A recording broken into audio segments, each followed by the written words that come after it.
பிரதமராகும் வாய்ப்பை நிராகரித்ததாக மத்திய அமைச்சர் நிதின் கட்கரி பேசியிருப்பது தேசிய அரசியலில் கவனம் பெற்றுள்ளது.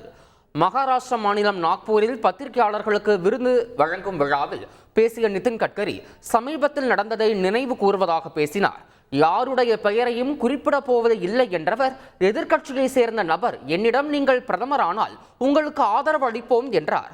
அப்போது நீங்கள் ஏன் எனக்கு ஆதரவு தர வேண்டும், உங்களது ஆதரவை நான் ஏன் பெற வேண்டும் என்று அவரிடம் கேட்டதாக நிதின் கட்கரி தெரிவித்தார். என்னுடைய வாழ்வில் பிரதமராக வேண்டும் என்பது என்னுடைய நோக்கம் இல்லை என்று தெரிவித்ததாகவும் நிதின் கட்கரி குறிப்பிட்டுள்ளார். என்னுடைய அமைப்புக்கு விசுவாசத்துடன் இருக்கிறேன். அதில் எந்த ஒரு பதவிக்காகவும் நான் சமரசம் செய்து கொள்ளப் போவதில்லை. ஏனென்றால் என்னுடைய மன உறுதியே எனக்கு முக்கியம் என்று கூறியதாக நிதின் கட்கரி தெரிவித்துள்ளார்.